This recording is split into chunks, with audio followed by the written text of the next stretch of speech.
On behalf of the Embassy of France, I want to welcome all of you to this first phase of the roadmap to creating a dual language program. I am joined here with a number of friends and guests who will speak later in the panel. They have been successful in creating a Japanese dual language program, an Italian dual language program, and a French dual language program. And then I asked them to share with us their experience. I will give them the floor very quickly so that you can hear them, and we'll begin in no particular order, just a screen order with Stefania. Hi, I'm Stefania. I'm one of the parents who started the Italian initiative on the Upper West Side of Manhattan. Thank you. And Benedetta? Hi, everyone. I am one of the three parents that founded a not-for-profit. It's called In Italiano, and we basically helped introduce an Italian bilingual program in a school, in a public school in Manhattan, in Harlem. Here from Monica. Hi, I'm Monica Malo. I'm one of the parents who started the Japanese dual language program in Brooklyn. Let's see, Yuli. Hi, my name is Yuli, and I was one of the parents with Monica who helped start the Japanese dual language program. Let's move to Stefan. Hi, I'm Stefan Lautner. I'm one of the parents who helped launch the initiative to start the very first dual language French pre-K on the Upper East Side that is opening hopefully in the next coming school year. And then Catherine. Hi, I'm Catherine Remy, and I'm the other parent who helped to create French dual language program in the Upper East Side in New York City.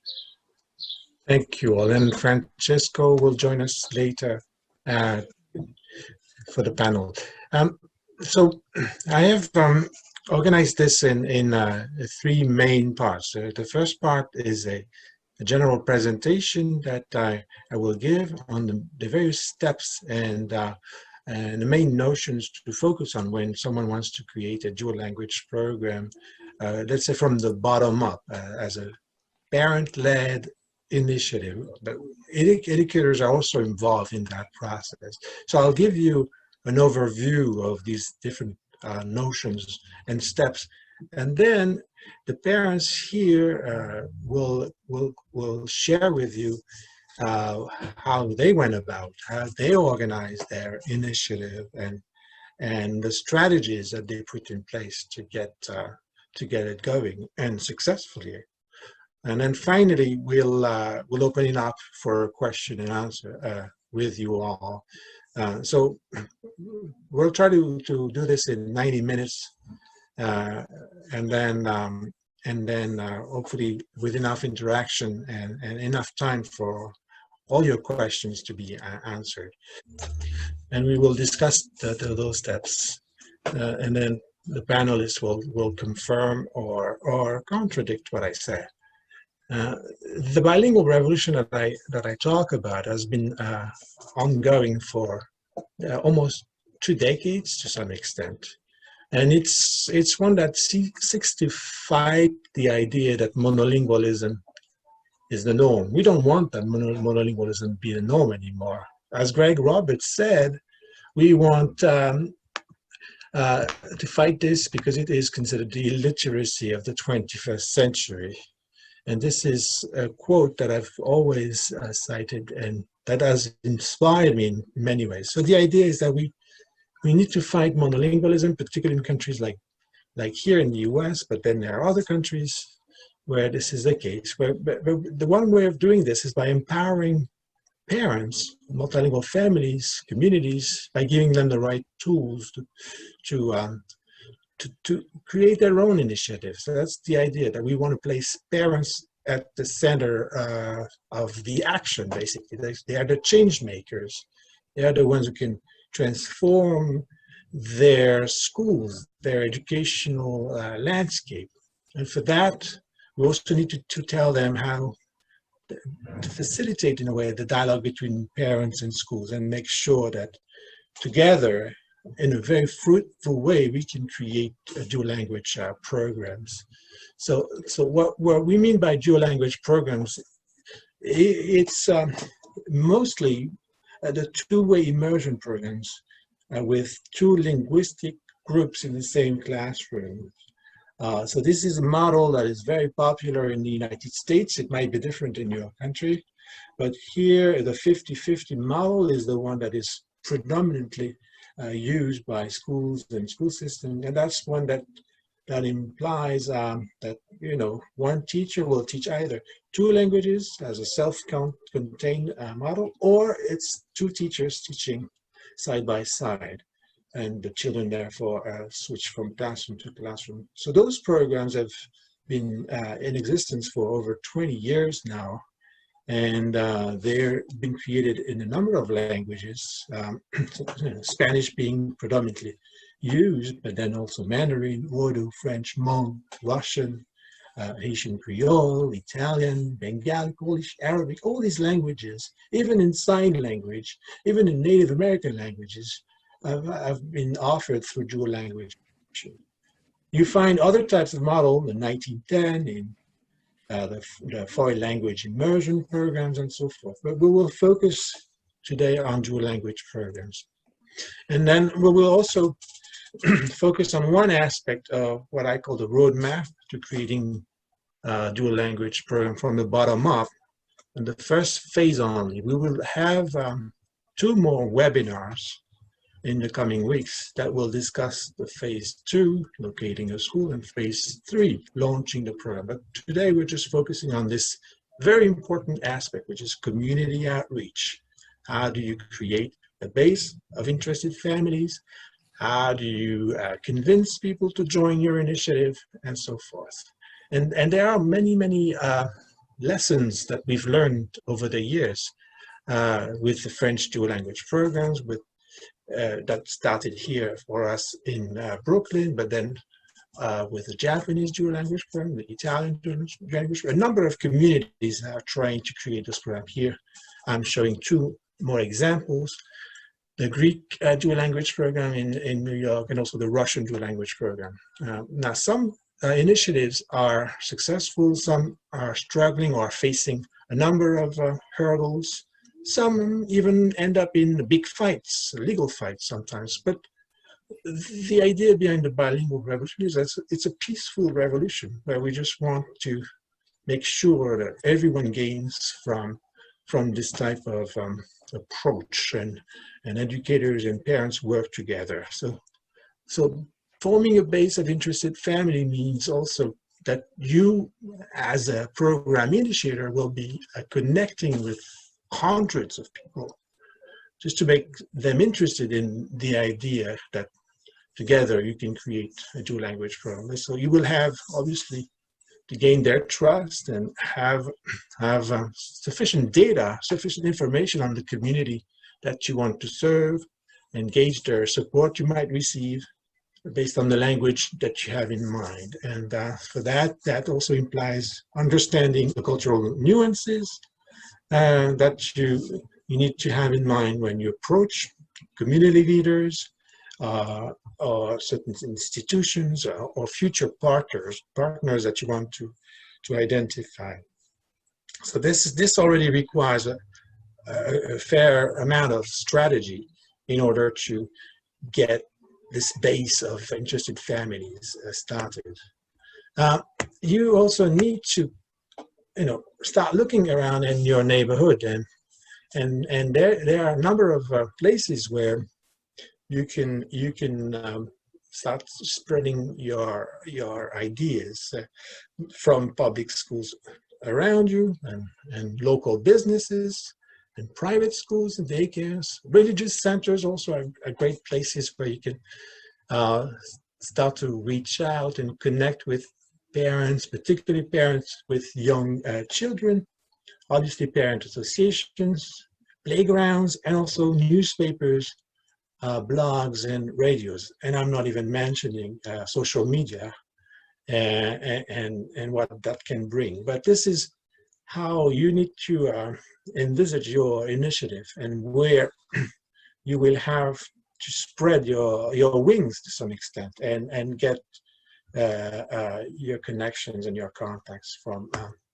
Of course, this also means you need to be very proactive and engage in conversations with a number of parents on playgrounds, in stores, everywhere you go. Sometimes you need to wear some specific clothes or signs that will make you be identified even more quickly. And I can imagine today with our new mask, we could even create specific dual language masks to attract people, so that we want to see this happen. But there's also, you need to think as a marketer and promote your initiative with letters, flyers, and then also give presentations. This is another example here of the German dual language program in Brooklyn and how they went about in not only convincing their own community, but also convincing a school, a public school where they started this program. So we need to form committees as well. You're not alone. You will work with a number of people, and some of the parents here have had to form committees. That's how they divided the task, and that's how they were able to go and advance successfully and organize their work in a very efficient way. So this is the kind of committees that you can organize. The community outreach that I just described, the research which will focus on data, as a curriculum support committee, and we'll talk a little bit more about this. But there can be other committees organized, such as the teacher recruitment, about thinking about after school programs or things like that. So I will show you an example of In Italiano, who's represented here, and how making a public announcement through social media, and they produce a very nice video. This is how they were able to convince a large number of parents, not just Italian-speaking parents, but parents from outside of their circle. And I will share this video with you. Let me just reload it.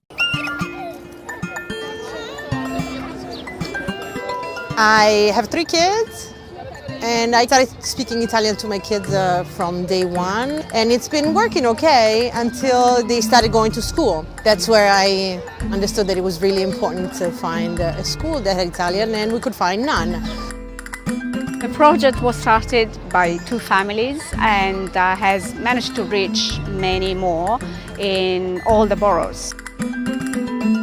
What I was hearing was, oh, you know, if there is no demand, it means there are no Italians, they want to learn Italian. So it's been quite important for us to show everybody, no, hey, guess what, we're here. We managed to convince the Department of Education to create an Italian dual language program in Manhattan, but we don't want to stop here. There's a lot of families in other boroughs, and it would be awesome if they could create the same opportunity in different boroughs. What's interesting about this possibility of an Italian school in New York is that 50% would be Italian kids, and the rest would be kids whose language is not Italian. So this whole exchange of diversity of thought is something that we are really missing in this world, and to be able to offer that in a public school environment in New York City would be just possibly for me a dream come true. It's really important to me to find a good school community because she's, you know, multicultural, multiracial. We wanted her to be in an environment where both sides of our own identity kind of recognize and met. For us, it's extremely important that he has a bilingual education because it's a way to make him hopefully a better citizen of the world. Join the bilingual revolution.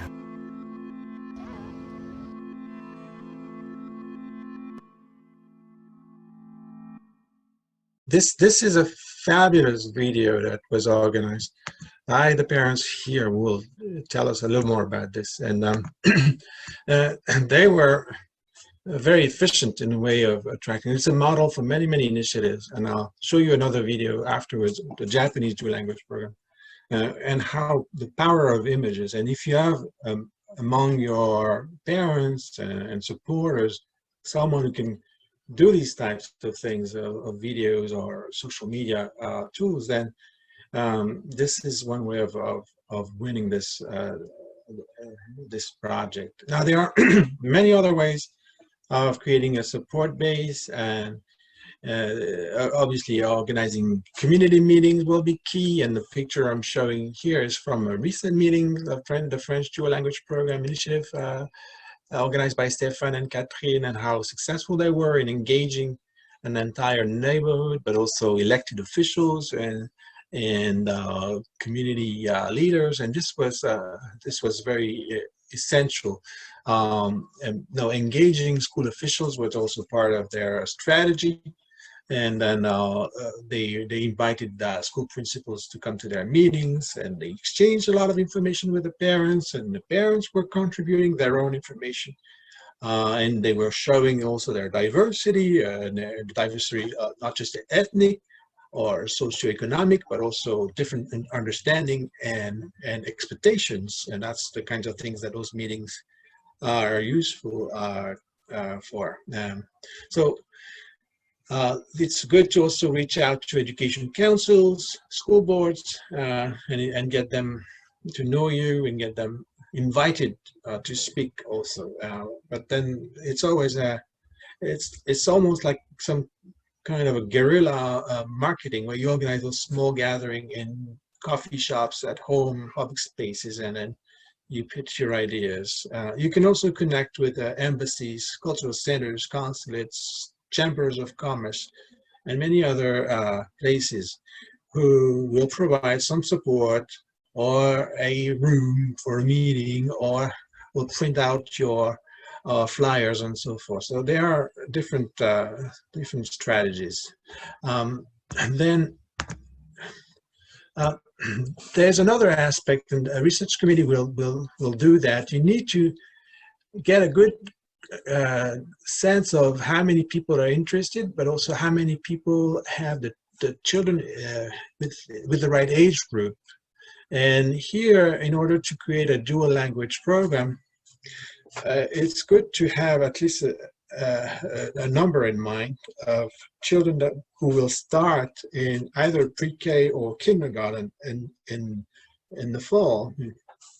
And it's also good to know that your group will be somewhat half and half, native speakers of the target language or non-native speakers. So in order to get to that number, and here I put 30 as the bullet number, but in order to get to that point where you have 30 families starting on D-Day, you need to have, say, 3 times more of families giving you the information about the age of the children, the language spoken at home, the school zone, and much more. So you need to have that ahead of time in a spreadsheet, and then present that data every time you have an opportunity to do so.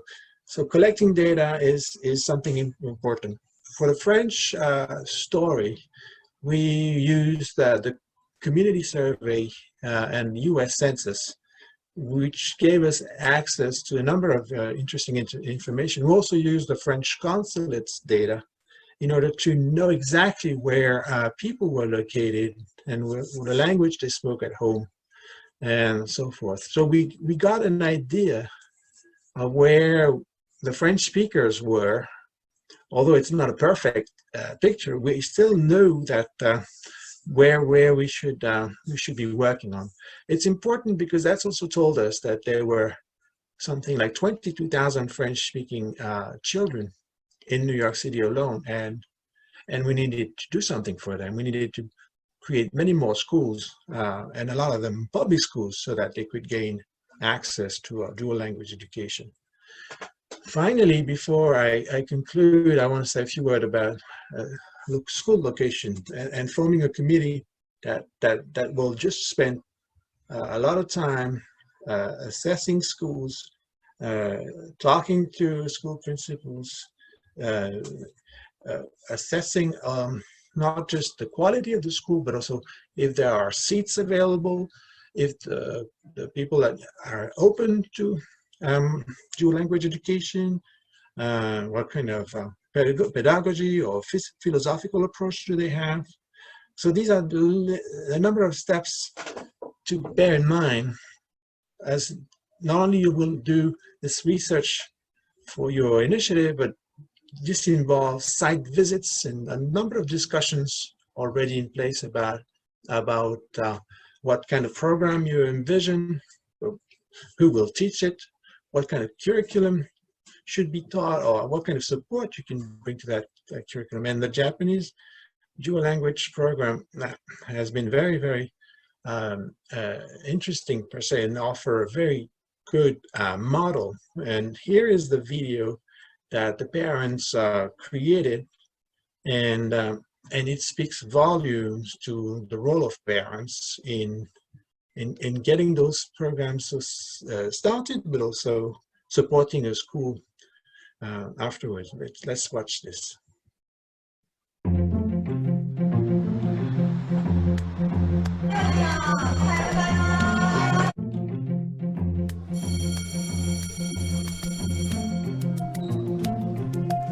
We are the only school in the entire Department of Education that hosts the first Japanese dual language program.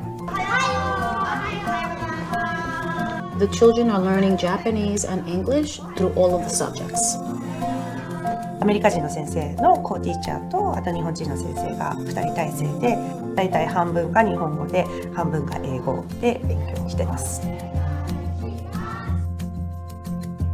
We have students who are Japanese and students who are English proficient learning side by side.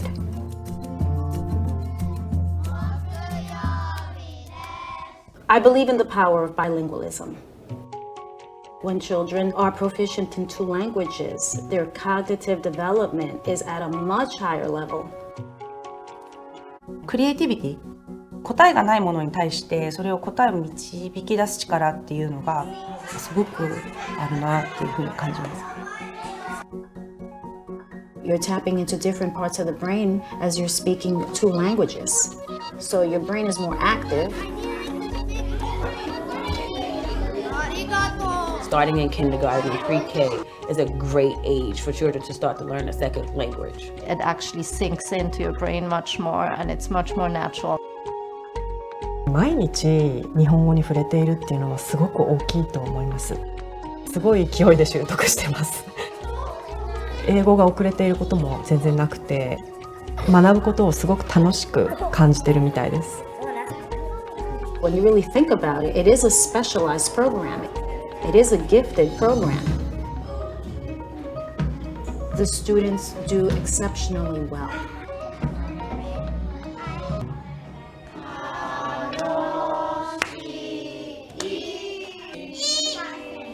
違った言語を学ぶことで世界に違う国とか文化とか考え方、やっぱりいろんなことを考えさせるきっかけになると思うんですよ。It really opens your mind to the world outside. And it doesn't just open your mind, but it opens your heart. They show greater empathy, respect culture, respect others, and generate tolerance and greater understanding for others. She has the opportunity to see the world through many different eyes. 日本語が自分ができるっていうことがすごく嬉しい。誇りに思えているように思います。これからの世の中を良くしていける子どもたちを育てることができるんじゃないかなっていうふうに私は思ってます。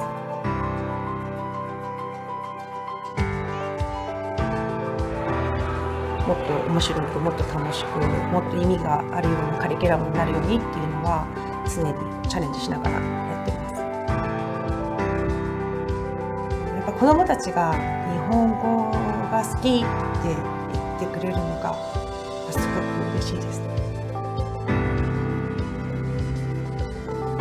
すごい私やっててよかったなっていうふうに思います。Through this JDLP program, I personally have gained a lot of very close friends. 2015年に保護者の熱い声でできたプログラムです。Parents are our partners. I feed off their energy. Because it's so grassroots, parents have to be involved, and in that way, families do come together. When the children see that the parents are building a community, they build their own community as well. They're like brothers and sisters. 子育てっていうのは学校だけじゃなくて家庭とコミュニティとみんなが集まってやることでより素晴らしいものができると思うんですね。でそれの理想形が今千代なのであるんじゃないかなっていうふうに感じます。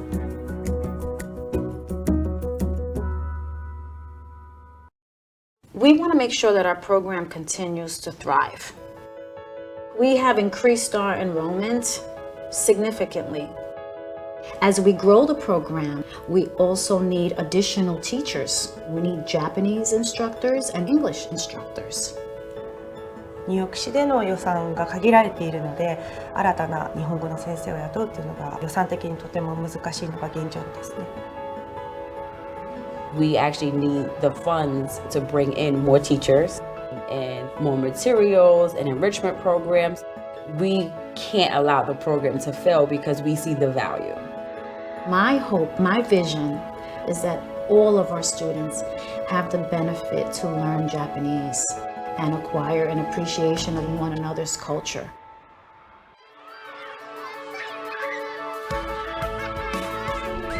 To see them thrive in this program, it just floors me.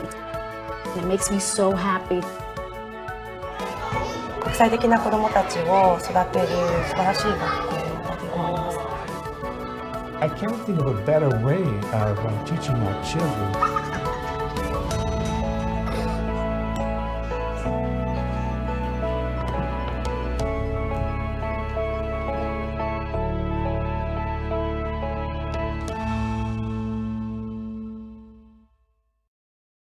I've spoken enough, and I think I want to hear from the actors, my heroes, the parents behind this wonderful work, and I will open the floor to the Monica and Yuli first, so that you can tell us, since we've seen a little bit of the program, that what you were able to accomplish. But can you guide us through the first steps of your initiatives and tell us, how you organized your group at the very beginning?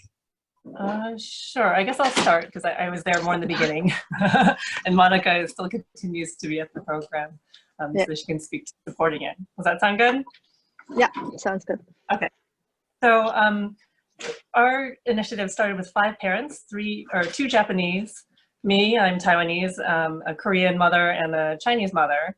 And we were all just really interested in providing, bilingual instruction in another school. And so what we did was we researched all the schools in the district. We did a lot of touring and checking out schools that could potentially house the program.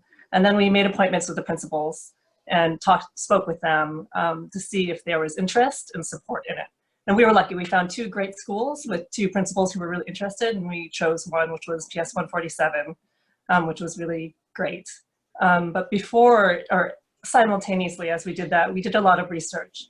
So we needed to, start with finding out from the Japanese communities, like what the interest was in having a public school option for Japanese language, because there are a lot of private school options available, Saturday schools, after schools, but they kind of serve different purposes.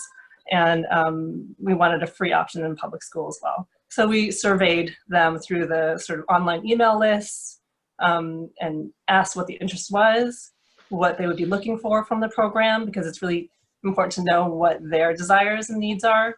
And then also surveying non-Japanese speaking communities, and also marketing like what the benefits are of your child learning a second language, because we need the buy-in of both communities. So it was a lot of email lists, surveys. We created a website so that people could go to the website and be updated on information. We have sort of a FAQ, a frequently asked questions section, and then also just get updates on our progress. I'm trying to think. Yeah, let's hear from Monica, and perhaps also see if did you form committees? Was this something that you did? Monica, could you comment on that? Yeah, we didn't really form committees in that sense because it was still very new and unorganized, and we just split up into groups, I would call it, more than building a committee, and took turns in doing things like visiting existing Japanese after schools or Saturday schools, and to just reach out to the community there and see who's interested, which I think was a very big step to actually find people who want to be part of this whole school new idea. And then, yeah, as Julie said, we went and visited many schools to find places that have space with interested principals, and also visiting existing dual language programs to see how they've been doing it, and try and learn from people who've gone through this whole process already. And everyone's very helpful, as you can see right here, that these are all people that want to share what they've done already. So I think that was one of the biggest steps, was to find people who want to share their experience with us.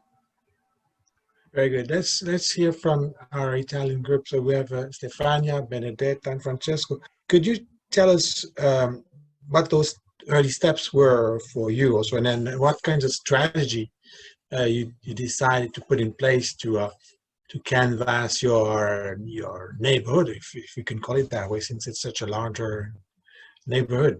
But what kind of steps that were put in place in your case? Basically, it started.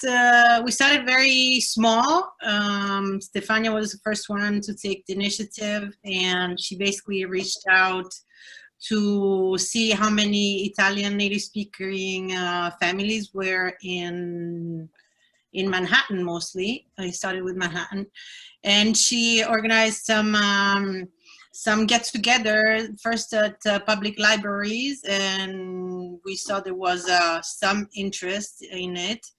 So we basically started little by little. We also created a website. We used a Facebook page to spread the word. We put out flyers, actual flyers that we printed out. We distributed them in Italian businesses in the neighborhood. And we got quite a lot of response from Italian families, and not only in Manhattan, it spread out to Queens and Brooklyn as well. So what we did, we used the nice season, we organized picnics for the families, for people to get to know each other personally, not only through email chains. And that worked fine. It was a nice social moment. That's actually where we shot that video that Fabrice kindly shared with us. It was one of the picnics in Central Park that we organized with Italian families. And the word kind of spread out. Word of mouth kind of worked well. Excellent. Stefania. So did you form committees as well? Was there a sense that you were going to divide and conquer, basically, and divide the task first and then be more efficient? Is Stefania still here? Okay, go ahead. Yes, hi. I didn't realize there was a real interest in a bilingual program in Italian until I actually I met a prospective mom who was touring my son's school, and I could understand from the way she spoke English that she was Italian. So I asked her, and she was very interested in, these clubs, they call them in my son's school, one of which is an Italian cluster program, which is only offered to third graders. So I just spent some time and spoke to her, are you aware? It was very important for me to find out whether these new parents, these new families that were going to enroll their children in a public school were actually aware there would be a possibility to join a bilingual program, even in Italian, if we were able to reach out and find many families interested specifically in Italian. There are no Italian programs. At that time, there were none in Italian in public school, for all, school-wide as a bilingual program. So that was the first thing, and this person in particular was quite. She responded immediately. She helped us, reached out. So I can think of that time as a new sort of reach out committee had been created on the spot. She was extremely helpful. That was the first thing, and I also was a bit shocked when we started publishing all this, this news, these events that we were going to organize. That many families were actually replying from Brooklyn, from Queens, from all over the boroughs. So so that was I think we can call it the first sort of outreach committee for the Italian initiative. And that's how La Rivoluzione was started. Assolutamente. Francesco, I think you're back, and can you say a few words about the strategy that you put in place? And I know we watched a video, which is a fantastic tool actually to win people's hearts. And I know you're a marketing expert, so can you tell us a few words about that, Francesco? Yes, of course, Fabrizio. Thank you very much.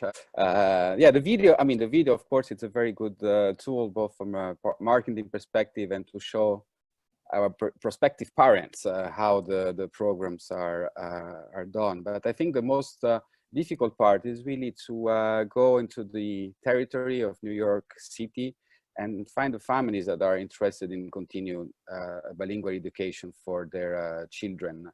There is a lack on that, meaning that of course there's a private school that does a bilingual program, but it's not accessible to everyone, and it's only in the Upper East Side. So the idea was to find the clusters of Italian families and to reach out to them with different social media tools and different tools, including the collaboration with our consulate and specifically the Office of Education, in order to establish some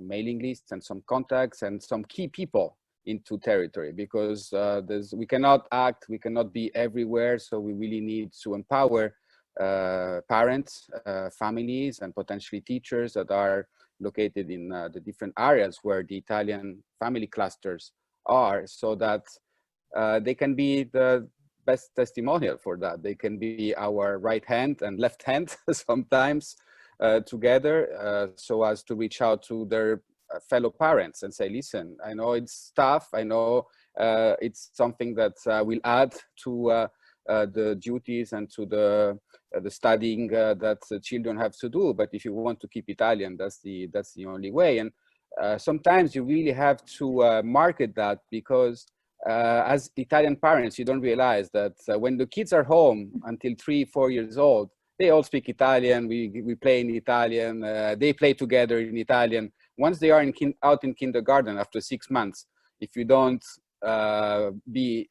manage to be very careful, Italian is not gone, but they are not going to reply to you in Italian, which it's frustrating. And you have to realize that if you don't act quickly, then it's very tough to keep the language. So there's two layers, in my opinion. There's the Italian family clusters, but also to explain to the families that if their objective is to keep the Italian at home or to keep the Italian as a language for the kids, they should act very, very fast. And that's how we managed to have those programs starting. And you won. And this is the beautiful story of the Italian dual language program. And for me, knowing New York City and the number of Italians, I mean, I watched so many movies as well with Italians in them. When you think of New York and the Italians, I was really wondering, why is there not a dual language program in Italian already? And you guys came and changed that and made this happen. So congratulations. Thank you, Let's Fabrizio. I think, move sorry, if I may, just one second. Yeah. With the Italians, we have we had issues in the past, of course. There's a large Italian-American community. I think you referred to that. With also, we had many movies, etc. And I think it's there are many reasons, historical reasons, political reasons. We're not going to that. I mean, it's going to require hours and hours conversation. But it's more the fact that today, I think the new generations of those that came 100 years ago, 150 years ago, they want to learn a little more about the history of their country, the language, and in order to do that, they have to start speaking the language. So there's a return after 100 years, so 3-4 generations. The kids of those that immigrated from Italy many years ago, they want to understand better. And Italy changed. There's tools today. They can travel. They can, I mean, not today, but at least they have social media. And so there's a return on that. And we have also to leverage to this point. Excellent point. Let's hear from Stefan and Catherine, and if you could guide us through the early steps that you took to get your initiative started, and how you went about with your strategy and how you communicated to your constituents. Go ahead, Stefan and Catherine. Catherine, why don't you kick it off, and then I'll hop in with additional details. First it was very small. It consisted in conversation with parents at local playgrounds, a school. We just tried to find potential French-speaking families which would be interested in participating in this project. It's only after starting to organize public meetings that we switch up to Facebook, social media, and local newspapers. Yeah, I think Catherine points are incredibly critical, and I think something really to take away from this, right, is it really starts with a small group of parents. And what happened in our situation is that Catherine and I and a couple other French-speaking parents, we didn't know each other before the first day of school of our now first graders. When you cross other parents who live in your community and just really getting those parents on board and if you have in mind an idea, a project of creating a dual language program, we started with 10 parents, and our idea behind that to create this really started. It was a 2-track process. We wanted to, amongst all these parents, get an after-school program together as well as a dual language program, because we realized that perhaps for our first children, it was too late for us to have a dual language program in the school. But just keeping on pushing on that, we went from, call it 10, 20 parents creating an after-school program, and then really grew that number, as Catherine was alluding to, reaching out through social media, reaching out through the foreign language press in New York, because it's an incredibly strong tool. And I'm lucky to have a partnership with Catherine, who is a press officer, who really got us in touch with the local French community press, and helped get our message out. So we went from 20 parents at our school to suddenly 100 parents getting together for a meeting with elected officials, and that really held a lot of power to get the project off the ground. I don't think we formed committees really. It was just sort of a couple of us together driving the process forward. But where committees are important for this, and buy-in and participation from other parents is incredibly important. And Fabrice, I want to come back to one of the first things you had on the very first slides of the entire presentation, is that you have to place the parents at the center. And that's something that's critical in part of this process, because if parents are waiting for someone else, if they're just show up at a school's doorstep and talk to a principal and say, we speak French here, we speak Italian, we speak Japanese. If you're waiting for the school to do it, it's not going to happen, in my opinion. It's something that's very important that the parents really need to take a strong initiative to create partnerships with other parents in the community, with the school. There's a whole slew of acronyms of the PTA, of the SLT, and then partnerships also with elected officials on the community education councils, as well as the city council members of your local neighborhood.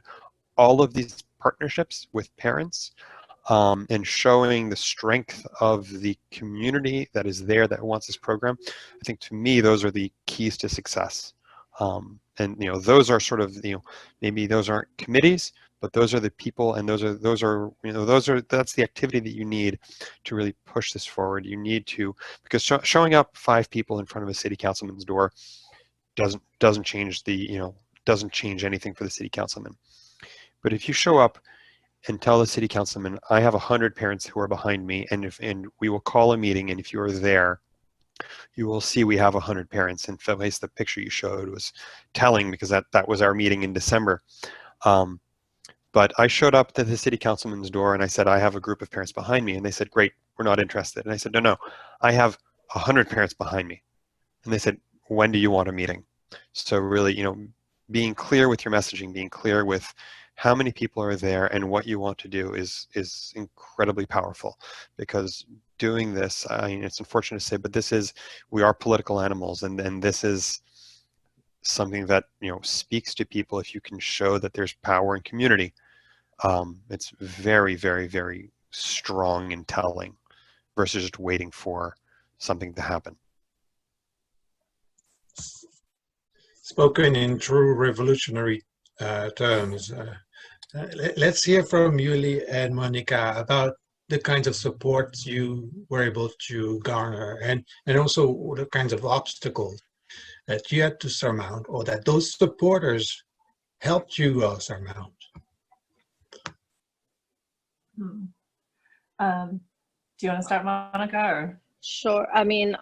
Yes, support was in our case pretty difficult and a hard thing to find, because it's a Japanese program and the Japanese as a culture are more about, they support people that come back to Japan.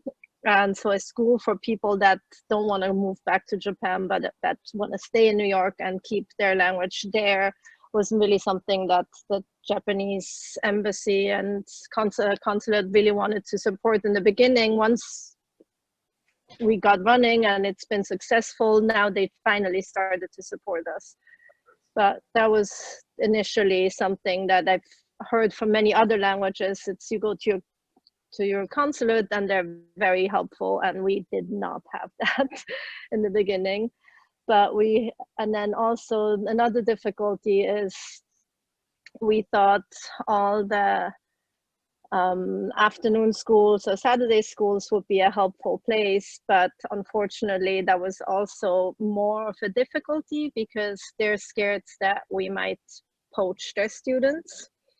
So you would hope that everyone wants to be in this together, but because of the nature of this dual language program in the public school, kind of eliminates the necessity to go to an afternoon Saturday school. And so that was also, I heard, that we had to take. Let's find some positive things. Usually. I'll say the ways that we overcame that was, just to keep on trying to persist and find those families that were planning to stay in the U.S. Because this is, this program would serve those families.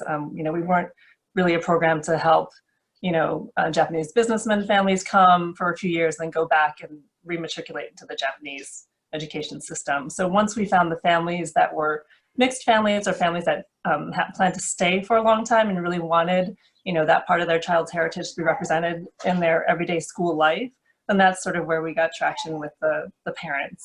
And like Stefan was saying, once we had a good group of supportive parents and, and the support of the school that we chose, then the Japanese embassy sort of came on board to help support us. But, you know, in the beginning, they were like, you know, there's nothing to support here, you know, you need to show us that there's a need and a desire for that program to exist. And I think that's what Julie just said is very important. I come from a trilingual background, having grown up in Switzerland with a Japanese mother, speaking French and German and Japanese. And I moved here and wanted my child to have at least some of those cultures. So you can't like send your child to regular school and then to a Saturday school in one language and then to another Saturday school in another language. So to have the chance to have at least one of these languages that I want to bring him come for free in a public school with no effort and no extra schoolwork and having extra costs is a huge advantage. And I think that's like a good way to also get people to be interested in this because, yeah. Let's stay on this question with Francesco, Benedetta, and Stefania. Let's hear about your story, the obstacles you had to conquer, and then the supporters. How did you build your group of supporters and partners? Shall I start? I had been volunteering at my son's school for a little while, and I realized that you know, there was something about school life that really I couldn't identify myself, especially because my son was born in Europe, not in Italy. He spoke Italian, but he was born in London, and that's where he went to school the first year. And my husband, we are an international family. My husband is from New Zealand. So we were we had all these different, even Anglophone cultures are different in our family. So I started talking to the Community Educational Council of my district because I wanted to understand whether the multilingual committee you know, would actually would be interested in supporting the Italian program, but also a more international kind of curriculum in public schools. So that was, and it wasn't easy. Not everybody understood my sort of struggle. And I remember often I was asked the question, why do you want to speak Italian? And you know, who would be interested in doing Italian in public school? I said, well, I would be interested, you know, at least I could hear my son try to speak my language at school and be a little bit more accepted by his school community. So yeah, there's, you know, a little bit of, you know, other communities don't really see the point sometimes. So that was my obstacle. One of the obstacles that comes to mind is that when we gathered some families, some interest, we went and reached out with the help of the CC3 multilingual committee. We reached out to the DOE and superintendent of District 8, and they basically located a school. They chose the school for us, and it's a small school with a lot of potential to grow. They have an international baccalaureate program, which is great because it's not the case usually with public schools. So they said, we talked to the principal and she was enthusiastic. Yes, she was on board, etc. And as much as we had a lot of momentum with all these Italian families at the beginning, when they located the school, they chose that school, we have the feeling that a lot of the Italian families felt like the location wasn't right, and it was either too far from where they lived, or it was an unknown land in Harlem, and so we kind of lost a lot of Italian families because they thought the school was not one of their first choices. It was not a prestigious school. And so they didn't want to send their, some of them didn't want to send their children to that school because it wasn't on a very high performing, high ranking school, although like I said, they have an international baccalaureate and a lot of room to grow and a lot of support from the consulate, from us. The other issue also that's a continuing issue is to find certified teachers that are native speakers of Italian and certified in New York State. And I'm sure the other communities share that issue with us. So it was kind of a cumbersome process, and we helped, the consulate helped to vet potential teachers, and we were lucky to find for now 2 amazing teachers of Italian, but I can say that it wasn't an easy process. Francesco, any advice on building partners and partnerships? I think this could be also, we have, I mean, I think we're managing, and now we're post, so we don't know, but we manage, I believe, to do a little bit of a turnaround. I think that our best partners became the official at school, actually. That at the beginning, probably they didn't, it's not that they didn't believe in the project, but they were skeptical. There was so much to do. There was another curriculum to add to the school. What I noticed this year until a month ago, that we were much more partnering with them in terms of building different initiatives, bringing other Italian initiatives to the school.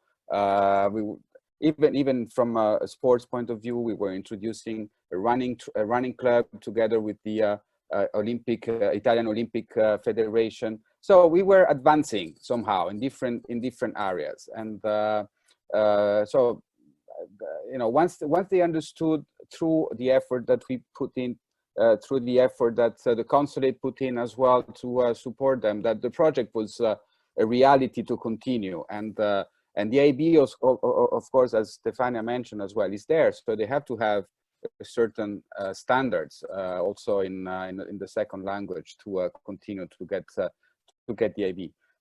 So for me, it was going in a very positive way, and that was also something that we could sell to other communities. And you know, we were in a very at a very good point in other schools, notably in Brooklyn and in Williamsburg, to start the bilingual programs in September. So I think that really helped. I mean, if you can do that in a challenging school, then you can be sure that this program can be successful in schools that are more I mean, successful, or they have a better notoriety in the neighborhood. So overall, the obstacle, I think, it's still the fact that the school in Harlem doesn't have transportation. I mean, DOE, we try to lobby a lot with Department of Education to get some transportation out of the zone, because anyway, that's an IB program and it's a bilingual program. But so far, we didn't manage to get any. So that's complicated because,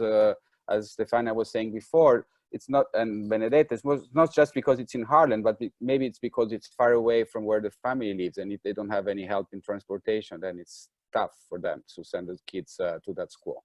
So that's a major priority and a major obstacle.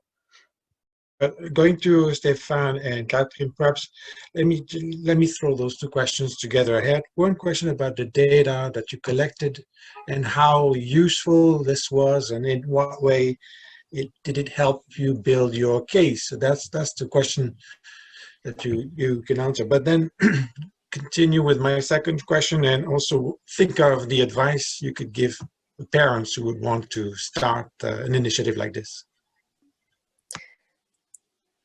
Okay, so one of the main obstacles was that the district and schools didn't see a need in opening a French dual language program. So we had to prove that French speaking were here and willing to open a DLP. So we reached out to French speaking consulates in New York City.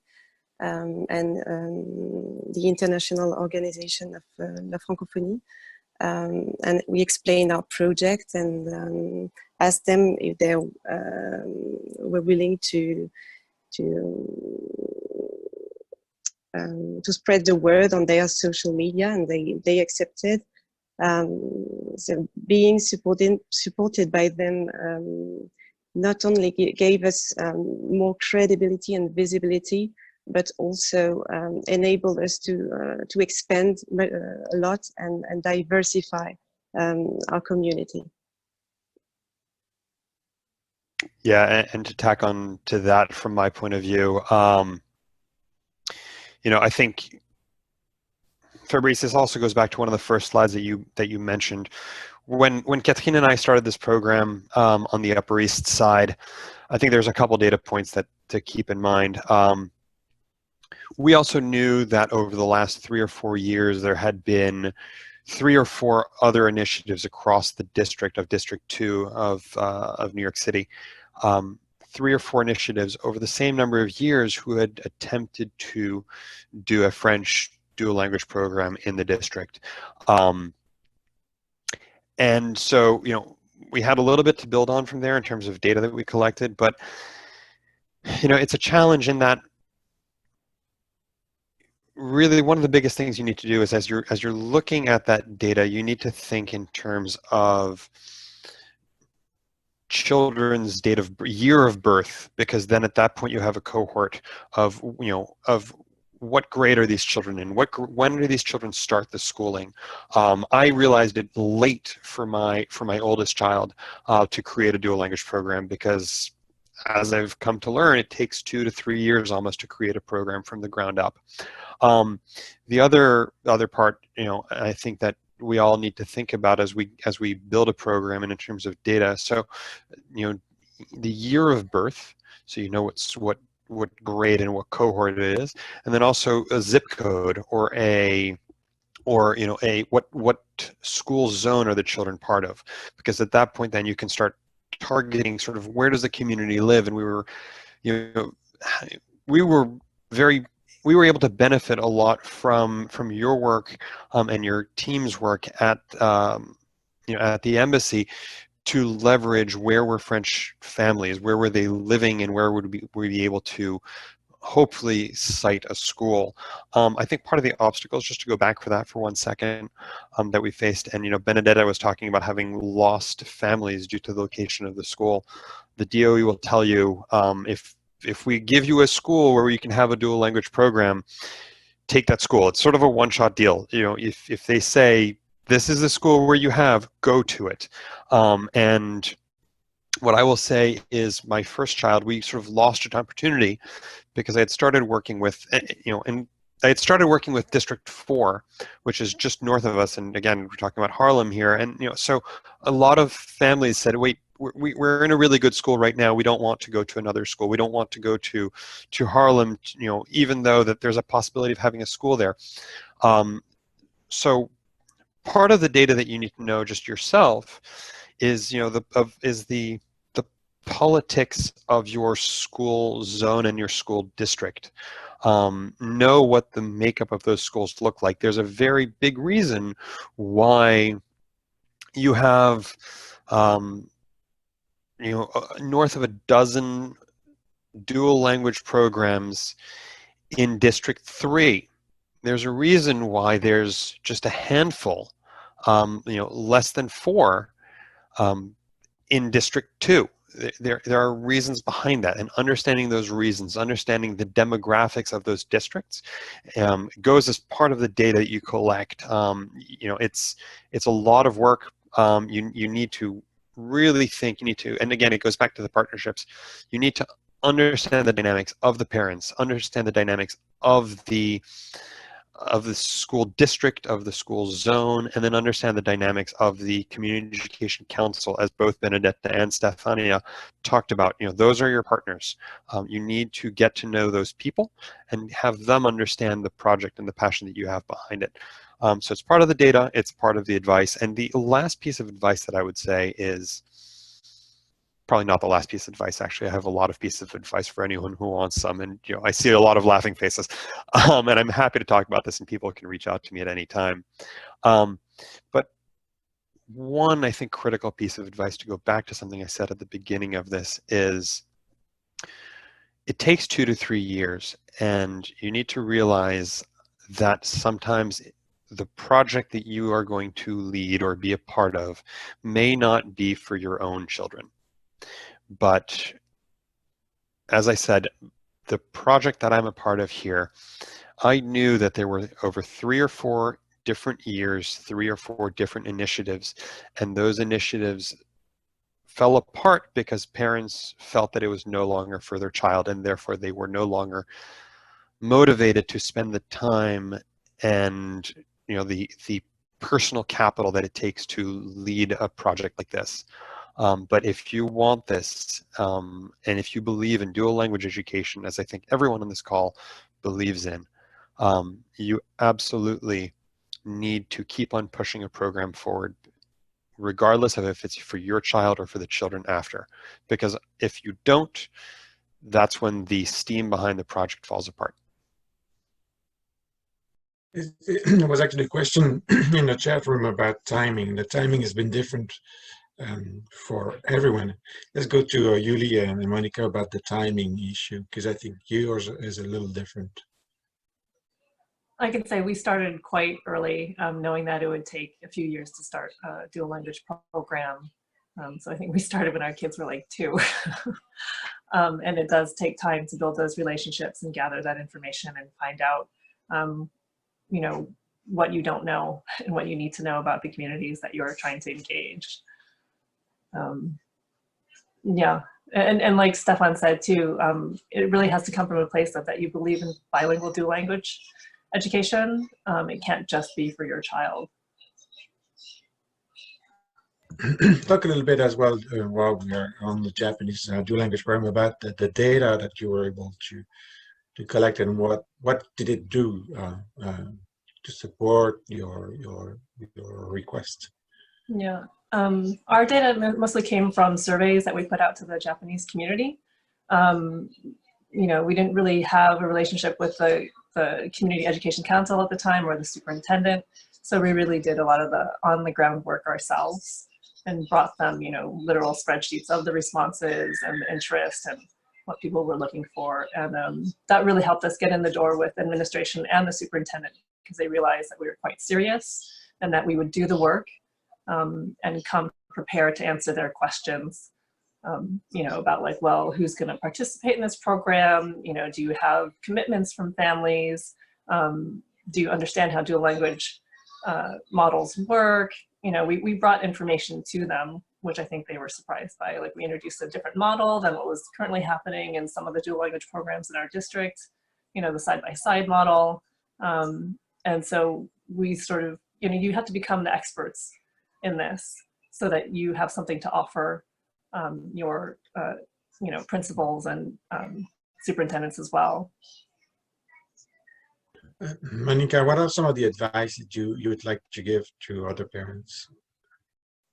As everyone said, so it's having spreadsheets of names, any way of communicating to larger groups of like email lists, from phone numbers, social media. And then what Stefan was saying, very important, is the age groups and like date of birth, and get parents interested maybe for the second children because they missed the train on their first child, those are often people that are really interested because they realize what they missed and that there's a chance for the second one. And often the older kids can even learn from the smaller kids when they end up in a program like this. And yeah, visit as many schools as you can and try and find the school you actually want, and try and convince that school before you're being presented with the school, I think. Like the way we did it is we wanted to be in a specific district. So we visited all the schools in that district, narrowed them down to the schools that have were interested in any way to have any potential of growing and capacity of growing. And then take it from there to find the ideal school, and instead of having the DOE present you with a potential school that may not be in an area that is very accessible. So I think that was one thing that worked out pretty well for us. Let's hear. I know for the Italian group, you've even taken on a larger mission, because you created a non-profit organization that will then open even more Italian dual language programs. Tell us a little bit about that. Yes, we established, I mean, after we started the program, we managed to start the program at PS242 in Harlem. We realized that if we wanted to continue to push and to have a follow-up, some follow-up initiatives with that school, we should be more structured. So before that, it was Stefania, Benedetta, and I, and so we decided to create an organization called In Italiano, which is basically with the goals that we actually have been followed in terms of promoting Italian in specifically in public schools, and that was useful for too many reasons. One was to interact with a little bit better, a little bit stronger with the Italian institutions here in New York, and specifically the consulate and the Italian Cultural Institute. You recall, I mean, the two events that we did at the Italian Cultural Institute, and that was really very important for us to set a sort of political pace and making understand the families, especially more than, and of course the DOE as well, but more the families that were a little bit scared about this, the schools, the bilingual programs, how they work, to show that the Italian institutions were supporting them. And at the same time, with In Italiano, we managed to hopefully to interact a little bit better and to establish ourselves as one of the main actors, also from the seen by the Italian institutions, are as an organization that can be receiving some inputs and eventually also some funds, hopefully moving forward from the Italian government to continue this activity. Without that, it would have been much more difficult to continue to work as a team, I believe. So not because of the three of us, but because from the outside, we needed to act probably as one voice. So In Italiano is a non-for-profit. We are waiting for becoming tax exempt, also to accept some donations from Italian individuals and corporations mostly. It's a long process, unfortunately, but we're going to get there. And meanwhile, so we are stimulating the conversation with prospective families and parents. Let's see a little more about the nonprofit. I think for the Japanese initiative, there was a talk of creating a nonprofit organization, although at a later stage, to support the program once it was created. Is that correct, Monica, Yuli? So we became a non-for-profit organization about a year ago now. And so the Japanese dual language program is now in its 5th year, I believe. Yes, 5th year. 5th year.